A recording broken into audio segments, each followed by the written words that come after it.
자, 두 번째 시간 하겠습니다. 오전에는 이제 이번에는 이제 그 단락에 대한 부분인데요. 이게 이제 연결되어져서 내려와야 되거든요. 그러니까 오전에 첫 시간에 제가 요한계시록을 우리가 어떻게 읽어야 하느냐. 그러니까 분명히 어려운 이유가 있어요.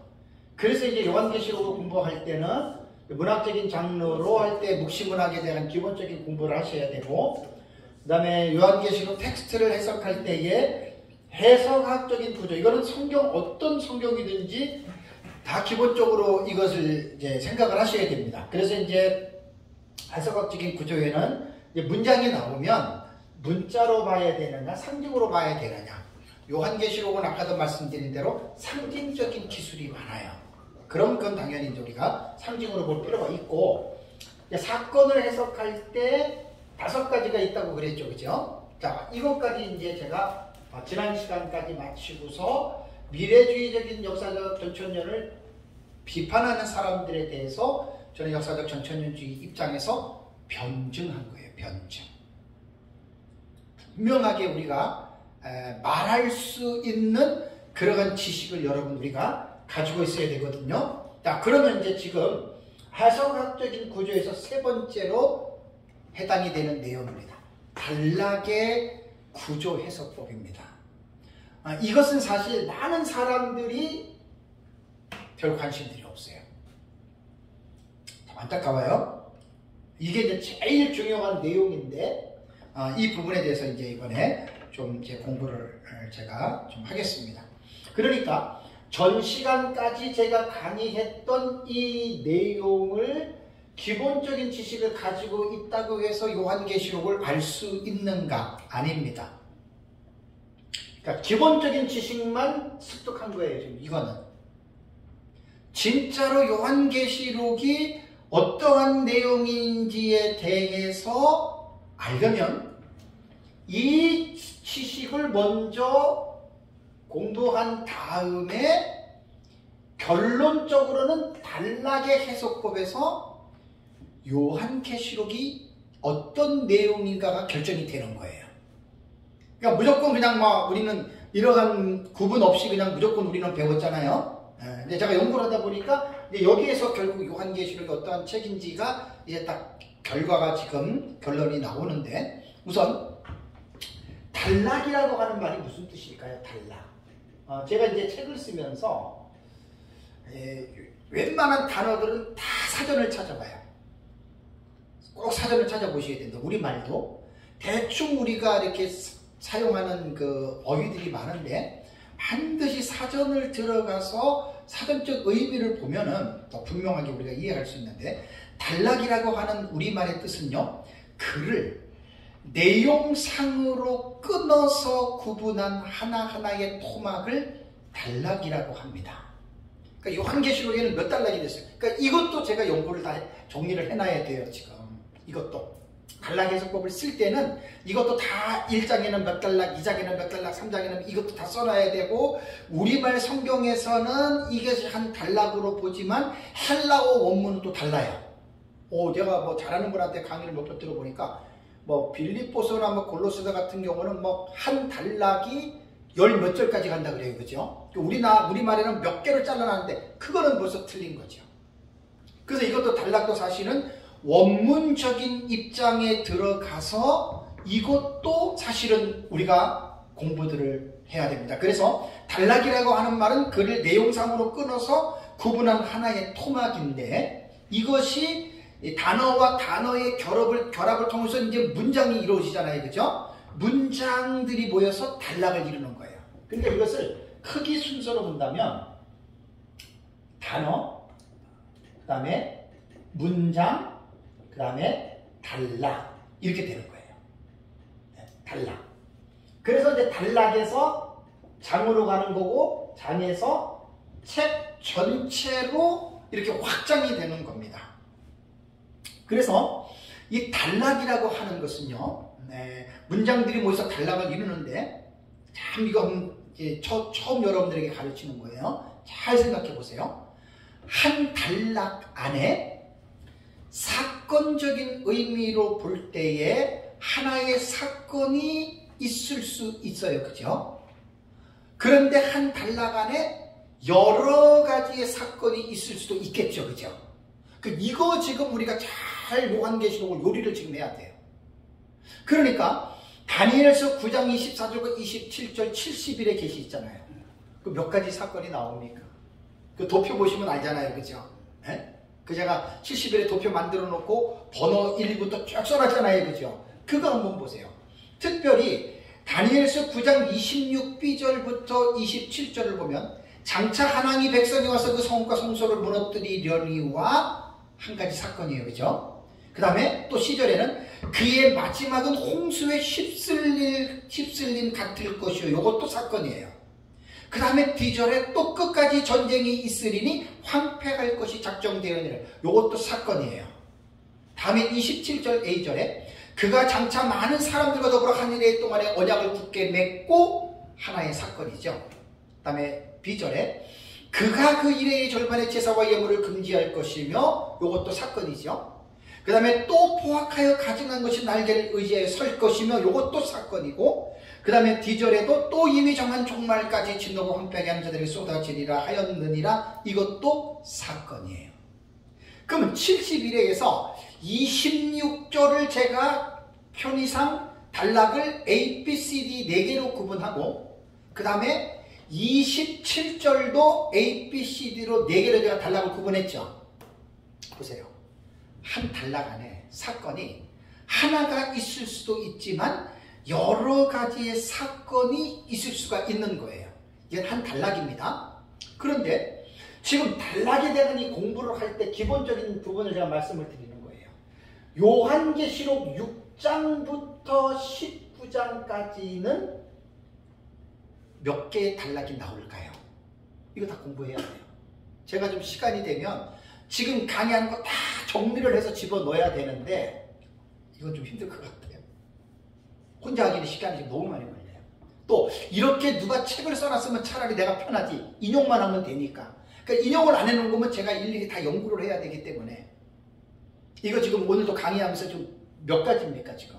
이거 다 지금 연구해서 쓰려면 그 안에 지금 집어넣어야 되는데 모르겠어요. 이게 지금 들어갈지 안 들어갈지. 어쨌든 제가 6장부터 19장까지는 사건을 제가 구분한 것은 도표 나오잖아요. 그죠? 약 44가지 사건입니다. 이거는 보는 사람에 따라서 증감이 있을 수 있다고 이야기를 했습니다. 그러면 우리가 이제 이 44가지 사건이 일어나는데 대부분 사람들의 생각이 어떤 줄 아세요? 자, 6장만 하더라도 6가지 사건이 나오죠. 첫째인, 둘째인, 셋째인, 넷째인, 다섯째인, 여섯째인 나와요. 그 다음에 7장에 가면 14만 4천이 인침을 받고 흰옷 입은 큰 무리가 나오죠. 8장을 가면은 7번째 인이 떼어지고 그 다음에 금양로를 쏟는 사건 나오고 그 다음에 첫째 나팔, 둘째 나팔, 셋째 나팔, 넷째 나팔 나오고 8장 13절에 공중의 나라하는 독수리가 우아이 우아이 우아이 세화를 선포하지요. 9장에 다섯째 나팔, 여섯째 나팔 나오고 10장에 그 힘센 천사가 내려와서 땅을 바다를 밟고 지구를 밟고 그 두루마리를 펴있죠. 그죠? 11장 가면 두 증인이 나오고 또 두 증인 11장인데 몇 가지 사건 나오잖아요. 자, 그러면 보통 사람들의 이 마인드는 첫째인, 둘째인, 셋째인, 넷째인, 다섯째인, 여섯째인 그러면 사건도 첫째인의 사건이 흰 말이 나와서 활을 가지고 이게 그거 끝나고 나서 붉은 말이 나와서 전쟁을 하고 검은 말이 나와서 기근이 일어나고 청황색 말이 일어나서 많은 사람들이 죽는구나. 이렇게 보통 사람들은 90% 이상 95%가 다 이렇게 생각을 합니다.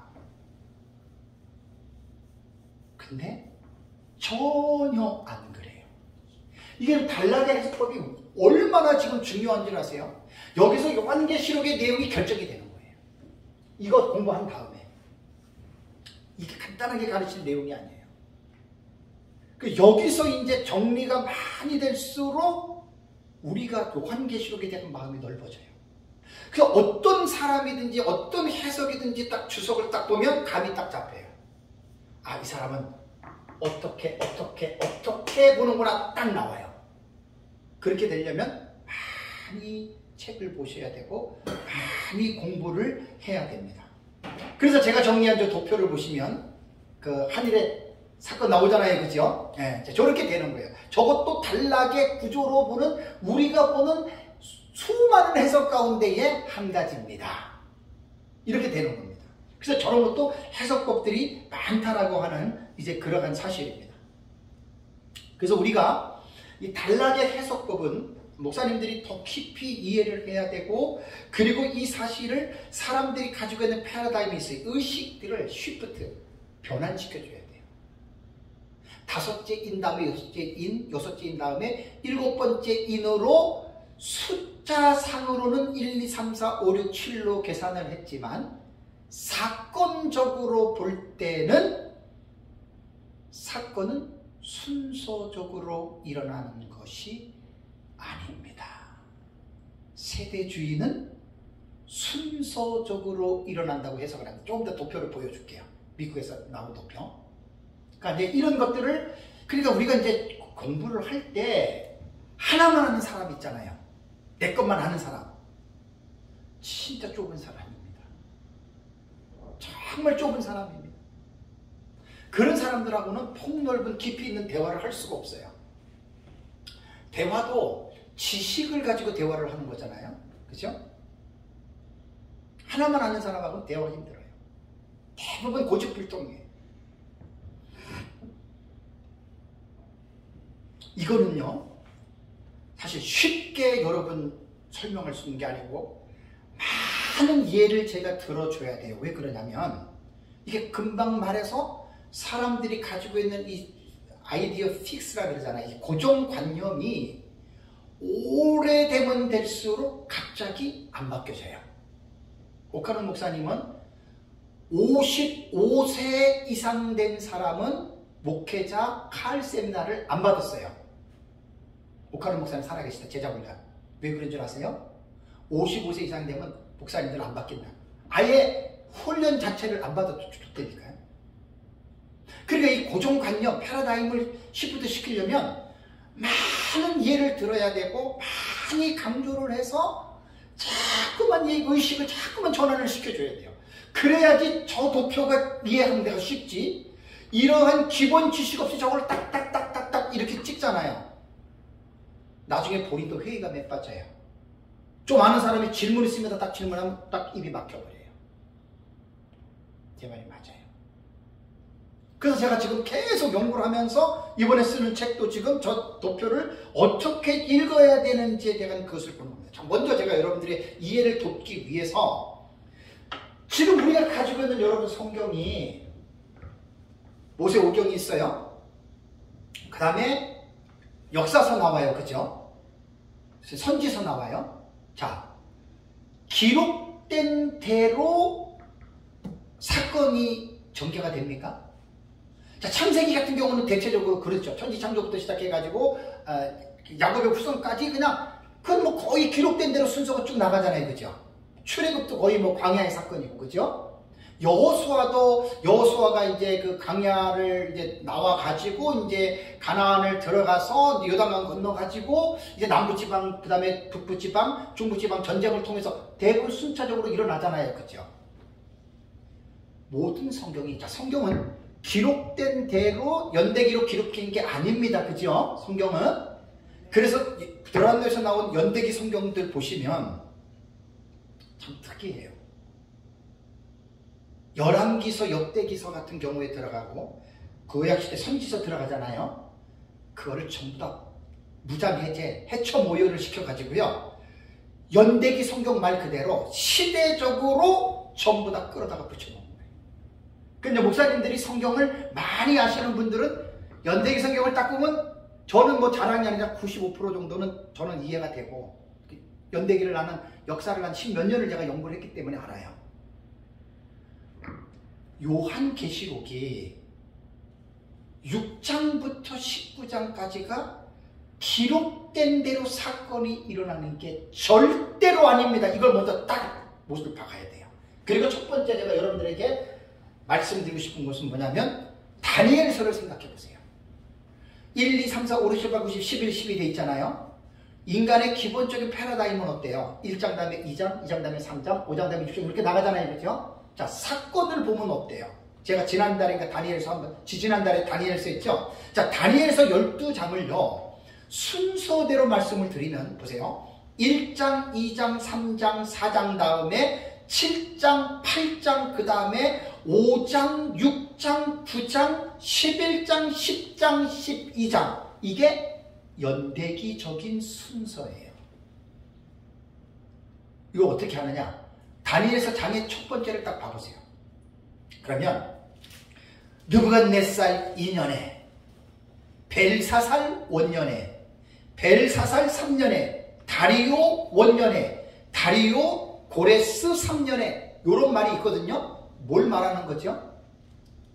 다니엘서가 기록될 때 역사적인 팩트를 집어넣은 거기 때문에 바벨론과 바사 제국의 역사를 아는 사람들은 그 왕이 언제고 이것을 알 수가 있어요.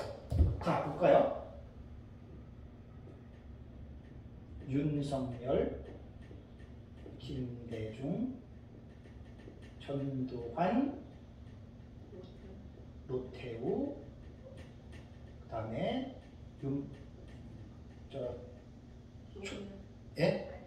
초대 대통령 이승만. 자, 보세요. 자, 이 사람들의 특징이 뭐지요? 대한민국 대통령이죠. 윤석열 씨가 첫 번째 대통령하고, 김대중 씨가 두 번째하고, 전두환 씨가 세 번째, 노태우 네 번째, 이승만 씨가 다섯 번째, 이렇게 대통령을 했나요? 아니죠. 연대기적으로 잡으면 이분이 1등이고, 그 다음에 이분이 2등이고, 그 다음에 이분이 세 번째고, 이분이 네 번째고, 이분이 다섯 번째죠. 연대기를 아는 사람들은 이걸 이렇게 지금 순서가 바뀌었구나라고 아는 거예요. 그러니까 다니엘서를 그렇게 아는 겁니다. 요거 한 장씩 나눠주실래요? 이건 제가 예레미야서는 오래전에 우리 여기서 강의할 때 제가 여러분들에게 말씀을 드렸는데, 자, 예레미야서도 여러분 한번 보세요. 예레미야서도 여러분, 이제 지금 제가 하는 이거는 웬만한 사람들이 기본적인 패러다임이 이게 그냥 순서적인 여기에 다 이렇게 돼 있기 때문에 이거를 바꾸는 게 결코 여러분 쉽지 않습니다. 자, 예레미야서가 52장까지 기록이 되어져 있죠. 그죠? 1에서 52. 수치상으로 볼 때는 1부터 50위까지 우리 순서적으로 나가요. 1장, 2장 각 장마다 사건들이 많이 나와요. 그죠? 그럼 예레미야서를 먼저 공부할 때는 예레미야서가 구약시대에 언제 일어났냐면 유다의 16대 왕 요시야 때부터 역사가 시작이 됩니다. 여러분. 요시야, 그 다음에 여호 아하스, 그 다음에 여호야김, 그 다음에 시드기야. 이 5명의 왕들이 통치할 때 예레미야 선지자가 사역을 했습니다. 그 도표에 보면은 그 1장에서 그 사이에 보면은 요시야 왕 13년에 예레미야가 소명을 받죠. 요시야 왕은 640년의 왕이 돼가지고 609년까지 통치를 했습니다. 그러니까 예레미야서를 읽을 때에는 기본적으로 유다의 16대 왕부터 20대 왕 5명이 통치하던 시대에 일어났던 역사적 사실을 예레미야가 하나님의 성령의 감동을 받아서 기록한 것이 이게 예레미야서잖아요. 그죠? 그러면 요시야가 이렇게 640년에서 근데 이제 31년을 통치했잖아요. 그죠? 그 다음에 요시야 다음에 여호아스는 3개월 통치했습니다. 3개월. 그 다음에 여호야김, 엘리야김이라고 하는 이 사람은 609년에서 598년. 그 다음에 여호야긴은 3개월 10일입니다. 3개월 10일. 그 다음에 시드기야는 멸망할 586년 때까지 이렇게 왕위를 했거든요. 자, 그러면 보세요. 유다 역사를 아는 사람들, 그러니까 열왕기 상하와 역대기서를 아는 사람들은 이 왕들 당시에 어떠한 내용들이 일어난지를 알고 있잖아요. 그죠? 그럼 보통 사람들은 예레미야서가 1장부터 52장까지니까 순서대로 사건이 일어났다고 생각하지만 대단한 착각입니다. 그때 제가 이렇게 에스라에서 강의할 때 이거 그때 받으셨을 거예요. 그때 다 이거. 그때 왜 제가 이런 자료가 필요했는 줄 아세요? 우리 안에 고정관념이 너무나 강하게 지금 뿌리를 내리고 있어가지고 그 뿌리를 뽑아내줘야 되거든요. 그래야지 패러다임 시프트가 돼요. 패러다임이 의식이 전환이 되지 않으면 저거 도표를 봐도 이해를 못한다니까요. 제가 전에도 한번 이거 강의할 때 상당히 제가 중요하다고 말씀을 드렸고, 목사님들이 여러 가지 방법을 통해서 성도들의 그 인식을 많이 좀 이렇게 좀 바꿔줘야 된다라고 그때 제가 말씀을 많이 드렸습니다. 자, 그러면은 요 왕들 시대에 예레미야서를 1장부터 52장까지를 보면은 절대로 순서대로 기록된 게 아닙니다. 사건은. 우리가 수치상으로는 1, 2, 3, 4, 5, 6, 7, 8, 52장까지 나갔지만은 거기 요시야 보세요. 요시야 그 16대 보면은 1장에서 6장까지는 비교적 순서대로 나갔어요. 그죠? 이게 627년 전에 일어났던 사건들이고, 다음이 11장에서 12장. 그러면 7, 8, 9, 10이 빠졌지요. 그죠? 네? 그럼 얘는 어디로 날아갔어요? 밑으로 가보면 나오잖아요. 그래서 이제 여호아스 시대는 3개월 통치를 했지만 22장 10절과 12절 여기만 딱 나옵니다. 3절에.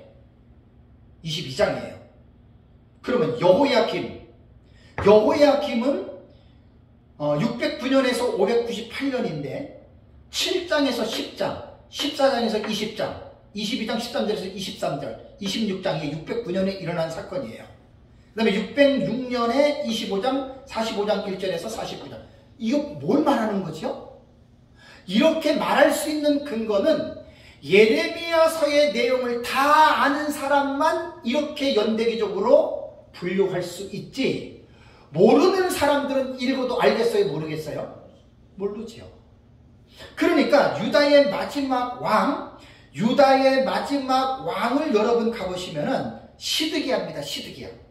거기서 시드기야에 보시면 그 맨 밑에 보시면 586년 제위 11년째에 39장 있죠. 그죠? 39장을 보면은 시드기야가 잡혀갑니다. 그 다음에 이제 52장에 또 가서 이 내용이 나와요. 그러면 사실은 어떻게 보면은 시드기야 왕까지 그 39장에서 어떻게 보면 끝나는 거예요. 시드기야 왕 시대까지 그 유다에 대한 그 역사가. 그런데 놀라운 게 뭐냐면 45장을 가보세요. 45장. 거기 45장 1절을 보면은 무슨 말이 나옵니까? 여호야김 넷째 해에 이런 말이 나와요. 그럼 39장에서 이미 시드기야로 역사는 끝났는데 여호야김 그러면 언제입니까? 전전왕으로 올라가잖아요. 그죠? 이것이 45장에 기록이 되어졌단 말이에요. 제가 뭘 말씀드리고자 하는지 아시겠죠? 이 예레미야 하나만 보더라도 이렇게 복잡합니다. 절대로 성경은요, 창세기처럼 이렇게 연대기적으로 사건이 기록이 됐지만 선지서 같은 데 들어가면요, 이런 기본적인 역사적인 배경을 모르면 읽어도 이게 도대체 어떤 사건이 몇 년 전에 일어난지 그거를 모르는 거예요. 그래서 요한계시록 6장부터 22장까지는 51가지 사건 나온다고 그랬죠? 이게 6장부터 22장까지예요. 거기서 6장부터 19장까지가 44가지 한 일의 동안에 일어나는 사건입니다. 그러면 단락의 해석이라는 것은 뭐냐? 지금 예레미야서를 지금 연대기로 딱 잡아놨죠. 그죠? 마찬가지로 요한계시록도 6장부터 19장까지 7년 동안의 44가지 사건을 어떻게 해요? 연대기적으로 이렇게 사건들을 연결시켜서 완성을 하자는 거예요. 그것이 뭐냐면 저 도표예요. 이해가 되세요? 이게 쉽게 한마디로 한다고 사람들이 저 다 알아들을 것 같아요? 못 알아듣죠.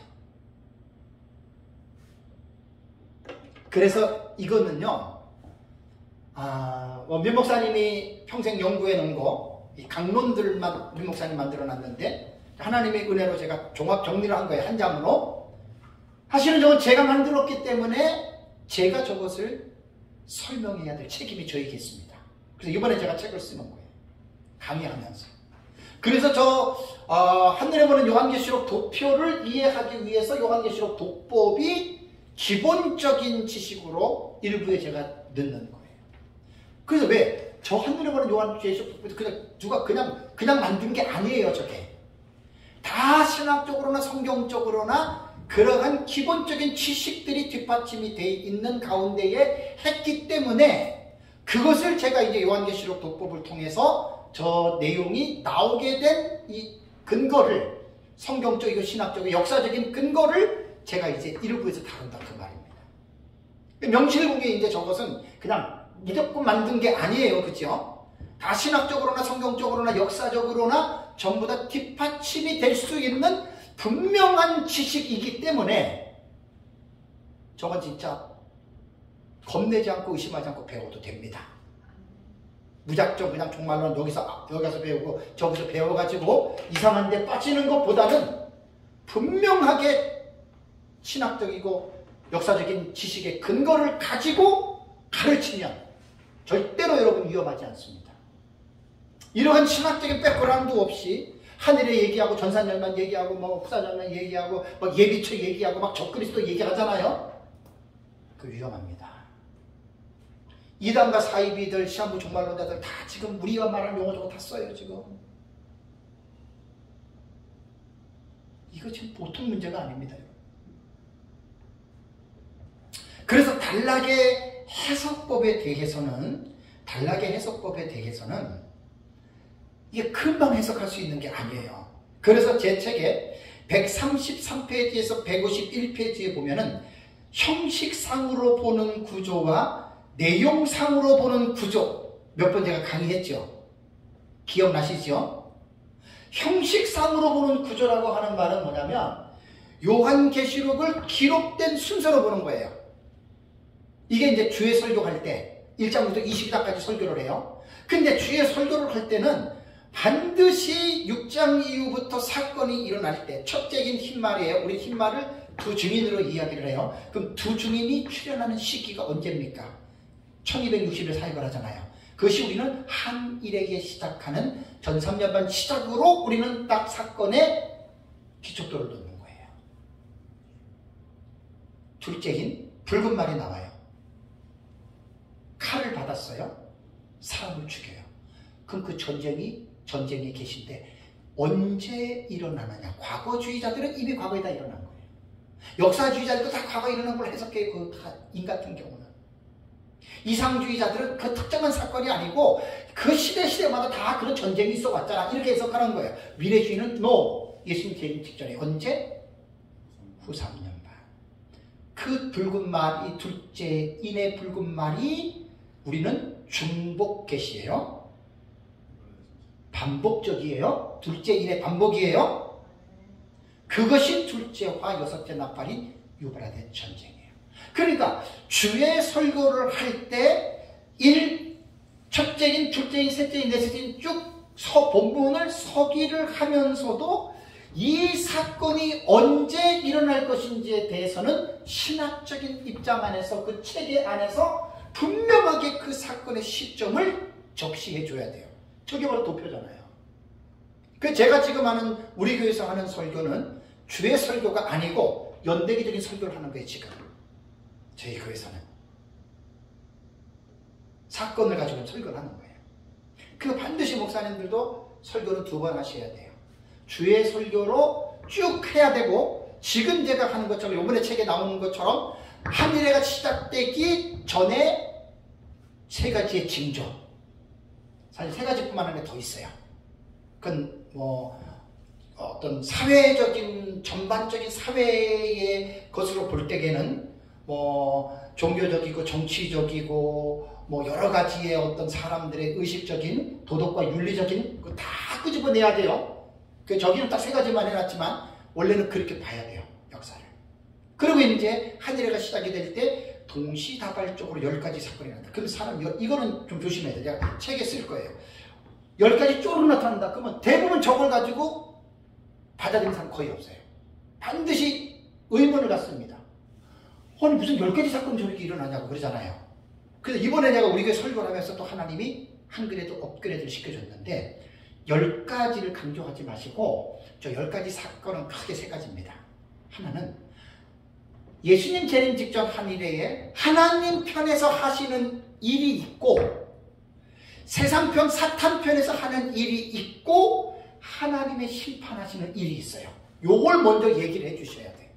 10가지 이게 중요한 게 아니에요. 이번에 책을 제가 그렇게 안 써요. 설교하다가 하나님이 업그레이드를 시켜준 거예요. 목사님들도 한일에 10가지 해가지고 이렇게 하지 마시고 10가지가 사건이 일어나기 전에 제가 말하는 것처럼 크게 3가지 있군요. 그 누구나 이야기해. 선과 악의 싸움 속에서 하나님이 악을 심판한다.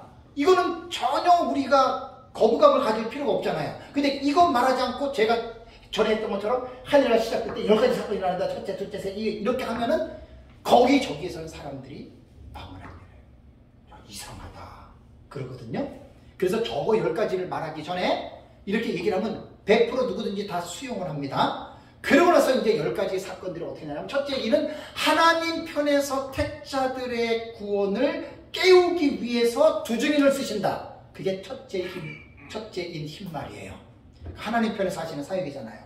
다음에 이제 둘째인은 뭐냐면 셋째인은 기근이잖아요. 그죠? 기근 같은 경우는 하나님의 심판입니다. 그 하나님 편에서 심판하는 거고 넷째인 적그리스도는 뭡니까? 사탄 편에서 마지막 때 최후의 바람으로 자기의 화신은 적그리스도 성황생활을 끌어올리는 거예요. 다음에 일곱째인은 일곱째 나팔 계시로 진행이 되죠. 이런 것들은 사실 이제 내가 뒤에서 이제 점진적, 그 다음에 반복법, 전진하는 반복법, 호크마에서 주석에서 조금 갖고 왔는데 이거는 이제 외국인들의 그 주석들을 많이 봐야 되는데 이게 참 쉽지 않아요. 네, 그것만 간략하게 이제 다음 시간에는 그거 좀 이야기를 하면서, 왜냐면 되게 지금 중요한 거예요. 그 다음에 이제 첫째 나팔 적그리스도, 둘째 나팔 일곱 번째 세계 제국제패, 셋째 나팔 음료 등장, 넷째 나팔 영적 흑암 도래. 저런 것도요. 크게 3가지 분에서 나오는 거예요. 사탄의 편에서 지금 공작을 하는 거고, 그죠? 네? 왜? 이제 대전쟁이 있잖아요. 그게 대환란이에요. 이번 주 우저에게 설교가 오전에 제가 대환란에 대한 그 의미를 다시 한번 정리하고, 그 다음에 이제 대환란 날의 예비처. 이거 지금 되게 중요한 내용들입니다. 그래서 이제 저런 것들을 저렇게 순서가 10가지가 쫙 떨어진다 이게 중요한 게 아니라 요한계시록에서 사건을 말할 때는 저렇게 나타났다는 거예요. 그러니까 10가지를 강조하지 말고 크게 3가지.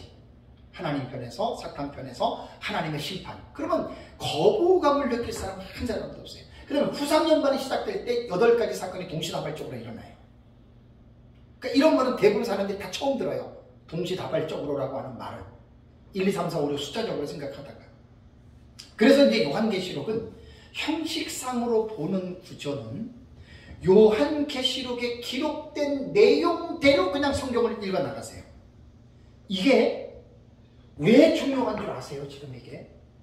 그래서 요한계시록을요 뜬금없이 막 무조건 누가 막 이렇다더라 해가지고 요한계시록을 배운 사람들은 이러한 기본적인 지식 없이 배웠기 때문에 요한계시록을 합리적으로 이해하기가 힘들어요. 요렇게만 배운 사람들은 지금 제가 하는 강의를 배워야 되겠다는 열심이 없으면 이런 거 받아들이질 않아요. 뭐 복잡하게 뭐 저런 얘기는 이렇게 얘기를 하거든요. 그러면 위험한 거예요. 잘못됐다는 게 아니라. 너도 나도 다 이상한 사람도 다 저렇게 얘기를 하니까 제가 지금 말씀드린 거는 분명하게 구별하자는 거예요. 구분하자는 거예요. 왜 우리가 오해를 받아요? 왜냐하면 오해받을 요지가 많기 때문에 하는 얘기입니다. 그래서 제가 자꾸만 이 부분에 많이 여러분들에게 지금 강조를 지금 하고 있는 겁니다. 원래요, 요한계시록을 기록할 때에는 모든 성경이 다 그렇습니다. 장과 절이 없었습니다. 이거 기본적으로 생각을 하셔야 돼요. 어떤 목사님들은 요한계시록을 연구하다 보니까 이것은 몇 장 몇 절에서 끝나고 하니까 장과절을 아주 강조해가지고 장과절이 바뀌니까 완전히 환경이 바뀌는 것처럼 이야기를 하는데, 여러분, 장과절은 사람이 만든 겁니다. 12세기하고 15세기에. 그러니까 요한계시록을 제대로 연구를 하려면 장을 빼버리셔야 돼요. 장을 빼버리고 절도 빼버려야 돼요. 아까 제가 잠깐 말씀드렸잖아요. 목사님들은 다 아실 거예요. 1장의 내용, 2장의 내용, 3장의 내용, 4장의 내용, 5장의 내용, 6장의 내용. 이 장과 절을 말하는 거는 우리가 의사소통을 편하게 하기 위해서 장과 절을 말씀을 드리는 거예요. 그래서 그 처음부터 끝까지를 장과 절로 보지 말고 단락으로 화문해서요. 단락으로 해석을 해보세요. 서론 부분 나오잖아요. 그 다음에 이제 예수님의 모습을 본 거 나오고, 예수님의 음성을 듣고, 에서부터 사빌라 7개 나오고, 하늘의 천상의 성전의 모습이 나오고 쭉 나오잖아요. 그죠? 자, 이 장과 절을 빼고서 요한계시록을 1장부터 22장까지를 눈만 감으면 쭈르르 연결이 돼야 돼요. 그리고 거기다가 장과 절을 붙이는 이유는 우리가 무슨 사건을 이야기할 때 그 사건이 어디 있죠? 그러면 뭐라고 얘기를 하겠어요? 네, 7번째 나팔이 어디서 처음에 불려요? 그럼 우리가 어떻게 얘기를 하겠어요? 그건 11장 15절에 7번째 나팔이 불리잖아요. 그죠? 그런 차원에서 우리는 장과 절을 사용을 하는 것이지, 장과 절 때문에 이게 무슨 요한계시록의 내용이 달라지거나 그러지는 않는다라고 하는 거 여러분들이 꼭 기억을 해야 됩니다. 그래서 이제 첫 번째는 제가 이제 용어를 만든 거예요. 형식상 구조라고 하는 거는 기록된 순서대로 반드시 요한계시록을 먼저 입력을 해야 돼요. 여기에서 이제 중요한 게 뭐냐면 세 가지 7 시리즈 있죠. 첫째인, 둘째인, 셋째인, 넷째인, 다섯째인, 여섯째인, 7째인. 이게 1에서 이렇게 되는 거예요. 7째인에서 형식상 구조로 볼 때는 어떻게 해요? 7째인에서 하나, 둘, 셋, 넷, 다섯, 여섯, 7 나팔이 나오잖아요. 그죠? 그 다음에 7번째 나팔에서 7 대접이 나오잖아요. 이게 내용이 무슨 내용이냐 그거 생각하지 말고 기록된 순서대로 볼 때 놀랍게도요. 제가 이제 주석서를 보면 제가 호크마에 있는 거 제가 인용을 할 거예요. 우리랑 달라도 거의 요한계시록 형식상 구조로 볼 때 7번째 이는 내용이 내가 수도 없이 얘기를 했죠. 그때는 주석 보고 얘기를 한 게 아니에요. 내가 보고 깨달은 건데 다들 그렇게들 학자들 보고 깨닫는 거예요. 7번째 이는 내용은 없고 다음에 전개될 7 나팔을 포함하고 있다. 그죠? 또 7번째 나팔도 개인적인 내용은 없고 다음에 나타날 7 대접을 갖고 있죠. 딱 보면 뭐가 느껴져요? 7번째 인을 들면 뭐가 따라 올라가요? 7 나팔. 또 뭐가 또 따라가요? 보너스로 7 대접 올라가죠. 그럼 7 나팔과 7 대접은 어디에 예속된 거예요? 7번째 인. 왜 7인을 총론 계시라고 부르는 줄 아세요? 형식상 구조로 나오잖아요. 이거는 무천년 전천년 할 것 없이 주교학자들은 형식상으로 딱 읽어내면 이걸 딱 반드시 얘기를 해내요. 7 대접은 7번째 나팔의 내용이에요. 7 나팔은 7번째 인의 내용이에요. 그러니까 내용을 공부하기 전에 형식상 구조로 요한계시록을 꿰뚫어야 돼요. 그래서 7인, 7 나팔, 7 대접을 세 가지의 7 시리즈잖아요. 요것이 요한계시록을 내용상 어쩌고 저쩌고 떠나서 학파 떠나서 누구든지 글을 아는 사람이 요한계시록을 많이 읽으면 머릿속에 딱 남는 게 일곱인, 일곱 나팔, 일곱 대접이 딱 남게 되어 있어요. 그래서 이 세 가지 일곱 시리즈를 학자들은 본경이라고 해요. 본경. 중심이 되는 요한계시록에서 주축이 되는 계시가 바로 세 가지 일곱 시리즈다. 이거 전천년, 무천년 구분하면 안 돼요. 이건 그냥 서로가 성경을 평범하게 연구하는 모든 학자들과 모든 사람들이 내리는 결론들이에요. 이거는 공통적인 요소예요. 전천년, 무천년 그게 아니에요. 그러고 나서 이제 이 일곱인, 일곱 나팔, 일곱 대접 요 사건들이 분해를 해보면 일곱인이 6장에 나오죠. 여섯째 인까지만 나와요. 그 다음에 일곱 번째 인은 8장 1절에서 2절에 나와요. 그 다음에 일곱 나팔은 제일 복잡해요. 일곱 나팔이. 이 정도는 딱 그냥 나오셔야 돼요. 일곱 나팔은 첫 번째 불리는 시기가 11장 15절에서 21절에 불려요. 근데 여기에는 중요한 게 뭔 줄 아세요? 구체적인 내용이 없어요. 구체적인 내용 없어요. 그리고 어디에서 또 한 번 불리냐면은 15장 1절에서 또 한 번 불리는데 여기에도 구체적인 내용이 없어요. 그 다음에 15장 5절에서 8절을 보면은 비로소 일곱 번째 나팔이 일곱 대접이라고 하는 본 계시의 내용이 여기에 나와요. 그래서 이는 첫째 인에서 여섯째 인이 한꺼번에 나오고 나팔 시리즈가 형식상 구조부터 제일 복잡해요. 이거를 먼저 꿰고 있어야 돼요. 그러면 보세요. 11장 15절에 첫 번째 풀리고 요 사이가 있고 요 사이가 있죠. 그죠? 네? 여기서 사이를 봐야 돼요. 이거 말고 여기 사이. 그래서 이 사이를 제가 인터벌이라고 놓은 거예요. 나는 이거 주석 안 봤어요. 내가 연구하다 보니까 이것이 첫 번째 인터벌 간격이 있고 이거를 두 번째 인터벌 간격이 있는데 아이고 호크마 주석을 보니까 세상에 누군지 모르지만 학자들 그렇게 해놨더라고요. 그래서 제가 말씀드립니다. 해 아래 새 것이 있다 없다? 없어요. 정말 연구하면 연구할수록 사람이 겸손해져요. 뭐 내가 그건 전혀 아니더라고요. 저는 하나님 앞에 양식을 인터뷰를 제가 그냥 연구하면서 발견해낸 거예요. 근데 이제 책을 쓰려고 다 그건 주석도 보다 보니까 벌써 학자들은 이렇게 다 왜냐면 이거는 눈 제대로 달리고 기본적으로 책 읽을 줄 아는 사람은 이거 그냥 나오는 거예요. 이거는 그냥요 이거. 근데 이게 웃긴 게 뭔지 아세요? 우리 처음 배울 때 막 이런 거 뭐 알고 배웠나요? 그냥 사건부터 들어가 배웠지.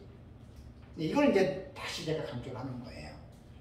성경을 연구할 때는 막무가내로 마구잡이로 연구하지 마시고 뭐든지 성경은 체계적으로 기본적으로 신학적인 이 모든 그 지식을 갖추고 공부를 하면 얼마나 여러분 성경이 합리적으로 우리에게 다가오는지 모릅니다. 그러고 나서 일곱 번째 대접은 간단해요. 계시록 16장에 다 나오잖아요. 그냥. 그죠? 그러니까 형식상 구조를 볼 때 문제가 이제 뭐냐? 본경과 학자들은 삽경이라고 이야기를 해요. 말 그대로 삽입된 경이라는 말이에요. 그럼 삽입이라고 하는 말은 어떤 것과 어떤 것의 사이에 끼어들어간 거죠. 그죠? 이 삽경이라고 말을 쓴 배경에는 전제는 본경을 전제로 한 거예요. 본경은 일곱인, 일곱 나팔, 일곱 대접 요 사이에 어떻게 해요? 다른 내용들이 전후에 끼어들어가 있다 이거예요. 삽입됐다는 거예요. 그래서 저는 삽입 계시로 안 쓰고 막간 계시라고 쓰는데 막간 계시도 제가 만들어낸 용어가 아니고 삽경에 대해서 신학적으로 문제성이 있다고 생각한 학자들이 막간 계시, 막간 여담 제 책에 보면 다 나와요. 그런 용어를 썼다는 이야기예요. 그래서 형식 형식상 구조는 일곱인 일곱나팔 일곱 대조 외에 다른 계시들은 세 가지 일곱 시리즈 사이에 위치를 하는데, 그래서 제 책을 보면은 본경군, 막간계시군 해가지고 도표를 하나 만들어 놓고 위아래로 이렇게 쭉쭉쭉 했죠. 그죠? 그건 뭐 웬만하면 다 아시니까 자꾸만 기억하고 가르치지. 그리고 이제 6장에서 일 나오고 8장에 일곱 번째 나팔 나올 때 7장에 이것은 삽입된 계시죠. 14만 4천과 흰옷 입은 큰 무리, 이건 본경 계시가 아니에요. 그렇다고 오해하지 말아야 될 것은 본경이라고 해서 중요하고 삭경이라고 해서 중요하지 않다, 그런 개념이 아니고, 본경은 세 가지 일곱 시리즈를 말할 때 본경이라고 이야기를 한다. 그 나머지는 삽입된 게 삽경이라고 하고, 그 다음에 본경에 들어가는 그 범주가 뭐냐면 20장 이후를 전부 다 본경으로 봅니다. 20장 이후가 뭐죠? 천년왕국이에요. 천년왕국, 그 다음에 심판, 그 다음에 이제 새 예루살렘 천국, 이제 이 20장 이후를 다 본경으로 놓고, 나머지는 이제 6장에서 19장까지는 본경과 막간계시 삽경으로 구분을 해서 이제 형식상으로 이것을 구조를 파악한다 그 말이에요.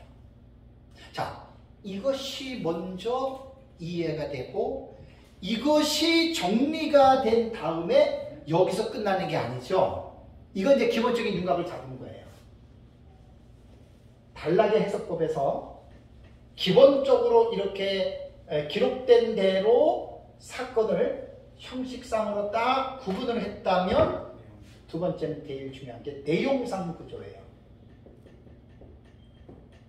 이거는 뭐 그냥 제가 뭐 연구하면서 만들어낸 용어이기 때문에 나중에 또 뭐 더 좋은 용어 나오면 또 계속 고칠 거니까, 이거는 뭐 제가 아직까지 연구한 거는 이거예요. 그러니까 내용상 구조는 아까 전 시간에 말씀을 드렸잖아요. 예레미야서 절대로 이거 기록된 순서대로 일어난 거 아니에요. 사건은 뒤바뀌어요. 요한계시록이 기록된 내용상 구조로 보면은 순서대로 절대로 아니라고요. 물론 어떤 부분은 순서적으로 점진적으로 일어날 수가 있고, 어떤 부분은 똑같은 내용을 반복해서 할 수도 있지만, 대체적으로 요한계시록은 기록된 순서대로 일어나는 것이 아니다라고 하는 말입니다. 그렇다면 내용상 구조에서 우리가 필히 알아야 할 기본 지식은 뭐냐면 사건에 대한 지식이 가지고 있어야 돼요. 왜? 요한계시록에 기록된 내용이 사건화가 되잖아요. 그죠? 그래서 제 책에 보면은 1장부터 22장까지 사건을 얘기를 했는데 총 61가지의 사건이 나온다. 이렇게 정리를 해놓은 거예요. 그렇다면 이제 아까 말씀드린 대로 예레미야 당시에 요시야, 여호아스, 여호야긴, 시드기야 5명의 왕 때에 1장부터 52장까지의 사건들이 많이 일어났는데, 그 사건들을 이제 연대기적으로 추릴 줄 알아야 되잖아요. 똑같은 원리예요. 요한계시록도 61가지의 사건, 특히 이제 6장부터 22장까지 50장까지 사건인데, 그 사건을 하나하나의 사건을 내가 다 알았다, 다 내가 이해를 했다. 그러면요, 자연적으로 그 사건들이 어떻게 되는 줄 아세요? 정리가 돼요. 어떻게 정리가 되느냐? 이 사건이 단순히 어떤 그 어떤 그 공간이라고 하는 가상 공간에서 일어나는 그 사건이 아니고, 시간과 공간이 존재하는 우리가 살고 있는 이 세상의 역사 속에 그 사건이 일어난다는 말입니다. 그럼 사건이 일어날 때는 육하 원칙 속에 누가, 언제, 어디서, 무엇을, 어떻게, 왜. 성경 해석하는데 기본적인 툴이에요. 이게 기본적인 툴이에요. 그러면 이 첫째 이는 흰말을 타고 활을 가지고 이기려고 했는데, 이 사건이 이게 무슨 사건을 말하는 것이냐? 이게 서기예요. 서기. 복문서기라고요. 이게 주해하는 거예요. 그럼 주해를 해놨어요. 아, 그러면 흰말과 흰말에 탄 기사는 이렇고 활은 뭐고 이기려 하는 이 말은 뭐 니카오 해가지고 제가 그 현재 군사행위라고 얘기를 했잖아요. 이게 벌써 주경신학적인 그 지식이 다 들어가야 본문 정확하게 해석해요. 안타깝게도 그런 해석들을 설교자들이 오늘을 보니까 거의 안 하시죠. 그러니까 남이 말하는 것에 다 따라가는 거예요. 솔직한 얘기로. 남이 다 따라가는 거예요. 스승이 바람풍했으면 바람풍이라고 적어야 되느냐 아니면 잘못 표현했느냐를 알아야 되는 거예요. 바람풍이죠? 바람풍으로 바꿔 적어야죠. 왜 바람풍으로 적어요? 그건 뭐예요? 자기가 지식이 없으니까 카다라로 배운 거예요. 이게 제일 큰 문제예요, 사실은 지금. 그만큼 이제 연구하려고 하는 자세들이 이제 안 돼 있으니까. 그래서 이 사건이 첫째이니, 그래서 이제 그 단락의 해석법은요, 전제가 뭐냐면 1장부터 22장까지의 내용을 훤히 알고 있어야 돼요. 다 알아야 돼요. 구석구석 다 알아야 돼요. 무슨 말인지 아시겠어요? 구석구석 1장부터 22장까지의 내용을, 61가지 사건을 다 알게 되면 그것을 연대기적으로 정리를 할 수가 있어요. 그러니 1장부터 22장까지를 다 안다는 게 쉽겠어요? 어렵겠어요? 어려워요. 그래서 제가 그 방법을 가르쳐 드리는 거예요. 저는 하나님의 은혜로 그렇게 했어요. 아멘. 여기에 바로 그 내용이 이거예요. 1장부터 22장까지의 내용이 부족하지만 주경학적으로, 그래서 제가 주예를 붙인 거예요. 제목을 주예. 주예는 아무나 붙일 수가 없거든요. 그냥 설교집은 목사의 설교는 붙일 수가 있어요. 근데 주예는 함부로 붙이는 게 아니에요. 주석, 주예는. 물론 제가 유명한 세계적인 석학들의 주예는 못 따라가요. 그건 내가 인정을 해요.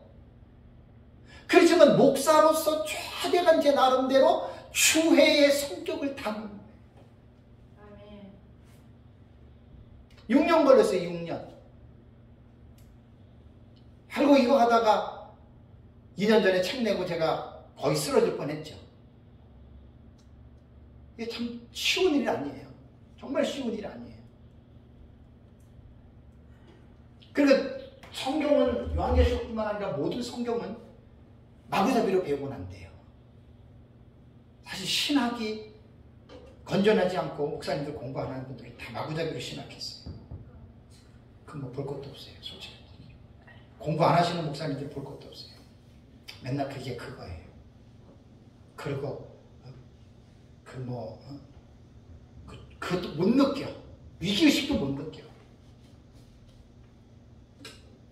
제가 대한이스라엘 성서연구원을 하나님의 은혜로 만들고 사역하는 것은 목사님들이 많지는 않아도 이러한 의식을 함께 나누고, 이러한 의식 가운데 우리는 에사와 같이 성경을 연구하고 준행하고 가르치는 이것 때문에 나는 그냥 지금 해나가는 거예요.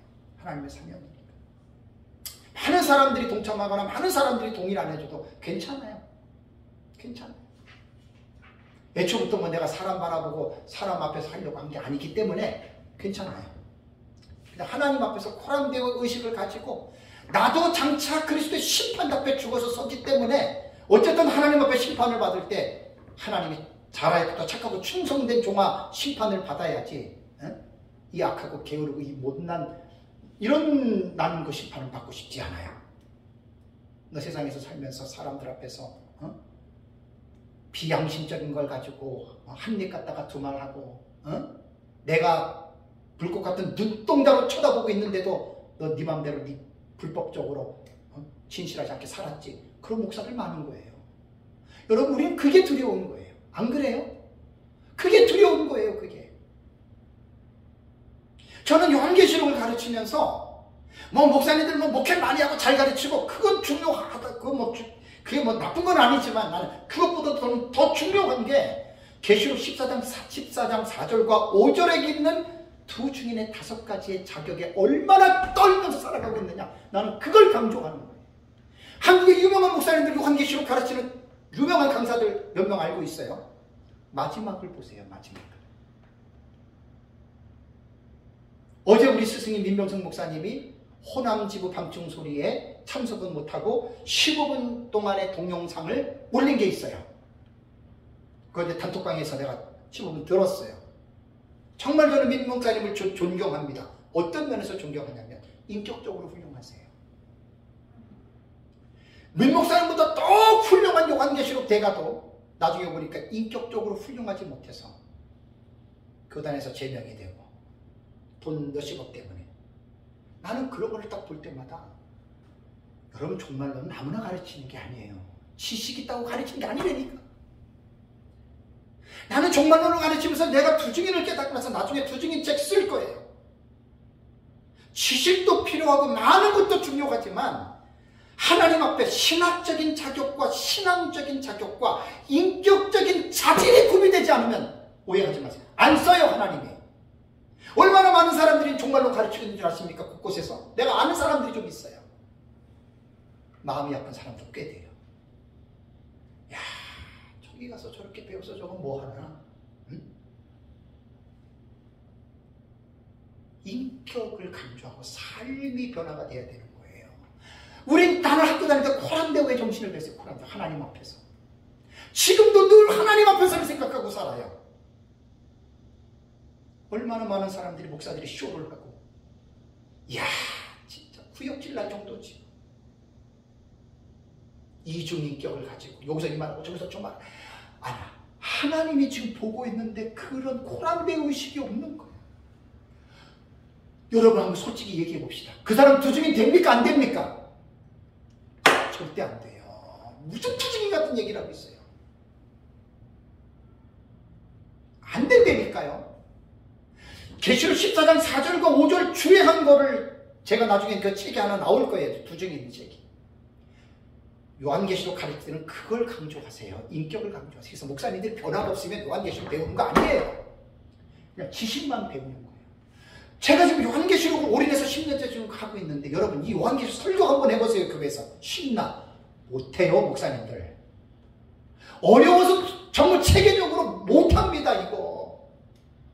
더군다나 무천년 신앙에서 자란 신앙인들에게 갑자기 천년하고 얘기할 수 있어요? 대관란 저거 구삼년 저거 전혀 모르는 사람한테 저거 얘기할 수 있냐고요? 말 못해요. 자, 목사님들 왜 배워요? 가르치려고 배우지요? 어디서 가르쳐요? 교회에서 가르쳐야 될 거 아니에요? 못 가르쳐요. 저는 참 특별하게 하나님의 은혜로 지금 뭐 우리 교회 자체도 뭐 몇 명 안 되는 특별한 케이스로 뭐 고양시 30년이지만 내가 하면서 제가 지금 배우는 거예요. 가르치지도 못할 거 배워서 뭐해요? 그럼 배워가지고 지식적으로 이거 그거 시간 낭비예요. 시간 낭비. 그래서 저는 내 자신에게 늘 채찍질하고 내 자신을 늘 쳐서 복종시키는 거는 지식도 중요하지만 내가 신학교 다닐 때 항상 충격을 받았던 코란데요. 하나님 앞에서 우린 부부싸움 할 때요. 딱 뭐 싸움하다가 딱 둘이 그래. 당신 그 하나님 앞에서 사실이야? 딱 그렇다고 우리 딱 말 안 해요. 하나님 앞에서가 중요한 거예요. 하나님 앞에서. 얼마나 많은 목회자들이 사람 앞에서 마스크를 쓰고 이 말하고 저 그거요. 하나님에 대한 의식이 약한 거예요. 그 사람. 절대 두 증인 안 됩니다. 그런 사람들. 목회 안 되고 할 일 없으니까 그냥 요한계시록들 배우는 거지. 절대 두 증인 안 됩니다. 두 증인 안 될 걸 뭐하러 배워요 요한계시록을? 저는 에스라의 사명에서 에스라가 여호와의 율법을 연구하고 가르쳤습니까? 가르치기 전에 뭘 했어요? 준행했잖아요. 목사님들 말씀 연구하면 가르치기보다는 내가 먼저 그 말씀대로 살아야 돼요. 이게 저도 그렇게 쉽지 않아요. 그래서 저는 요한계시록을 강의할 때에는 어차피 목회자들의 사역이기 때문에 이걸 강조를 해요. 뭐 듣기 싫으면 어쩔 수 없어요. 듣기 싫다고 나가면 어쩔 수 없어요. 그러나 이거 하나는 잊지 마세요. 나는 계시록 14장 4절과 5절을 내가 연구하면서 너무너무 깜짝 충격을 받았어. 그래서 인격적인 자질에서 진실함과 거룩성이 있잖아요. 지금까지 살면서 많은 사람들을 만나면서 정직한 사람과 진실한 사람을 만나기는 쉽지 않습니다. 목회자들 중에서 좀 그럴듯한데 조금 지나다 보면 정직성과 진실성이 결여된 사람들은 절대로 여러분 그건 그렇지 않습니다. 저는 내 자신이 옳고 내 자신이 잘나가지고 저는 그렇게 말하는 게 아니에요. 늘 내 자신을 저도 바울이 말한 대로 나를 쳐서 복종시키는 게 그 문제예요. 그 문제. 정직하고 진실해야 되겠다. 그런 사람들이 사실 투쟁이 되는 겁니다. 그러니까 종말론을 제가 연구를 하면서 바로 그런 사람들을 보면서 너무너무 마음이 안타까워요.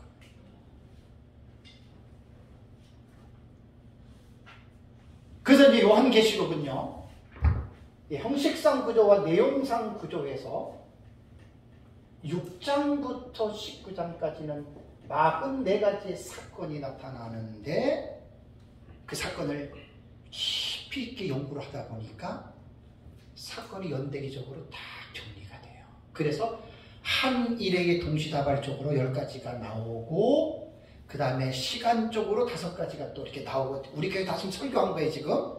93년 만에 8가지가 나오고 다음에 연대기적으로 4가지가 나오는데 7번째 나팔은 계시가 7개니까 4가지지만 11가지 사건이 나오는 거예요.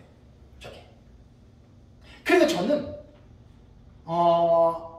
설교를 하거나 강의를 하면서 요한계시록을 그냥 적당히 한 게 아니라 하나님의 어디로 깊이 있게 했기 때문에 누가 뭐라 그래도 나는 내가 알고 있는 것들을 정확하게 저는 전달할 수 있어요.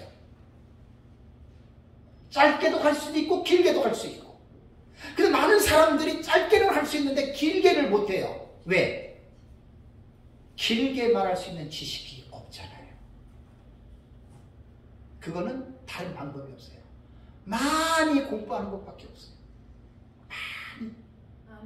많아지면은 많이 해요. 많이 알면 깊이가 들어가요. 많이 알면 넓어져요. 근데 목사님들이 그걸 하기 싫어해.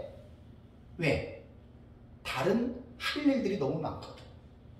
그리고 이제 공부하는 거 요거 요한계시록은 잠깐 짬내가지고 좀 배워가지고 좀 이렇게 좀 하려고 하거든요. 안 돼요. 절대 요한계시록 공부해보세요.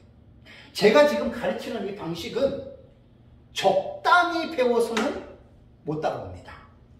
따라올 수가 없습니다. 확실하게 배우고 확실하게 알면 일단은 내가 기쁘고 내가 살아요. 내가 기쁘고 내가 살면 나를 만나는 사람들을 살릴 수 있어요. 문제는 나예요. 내가 정직하지 못하고 내가 진실하지 못하면 그 사람은 다른 사람에게 정직한 것 진실한 것 절대로 가르칠 수 없어요. 우리 옛말에 선비집에서 자식들이 선비가 나고 도둑놈집에서 도둑놈이 난다고 했듯이 목사님들이 영적인 성향과 목사님들의 인격적인 성향이 설교와 목회와 강의에 다 나타납니다. 꼭 명심하십시오. 꼭 나타납니다. 외적으로 보고 겉으로 볼 때 뭐 대단하다고 그러고 이러지만 그게 중요한 게 아니에요. 전 지금까지 가장 두려워하는 것 중에 하나가 뭐냐면 코람데오. 하나님은 멀리서도 지금 하나님 저를 지금 다 보고 계시잖아요. 내 안에서 다 알고 있잖아요. 내가 왜 이 말하는지 다 알고 있잖아요. 그러니까 두려운 거예요. 하나님이 두려운데 내가 다른 말 할 수 있어요? 아니 하나님이 날 보고 있는데 다른 사람한테 내가 이중 플레이를 할 수 있냐고요? 그건 아니죠.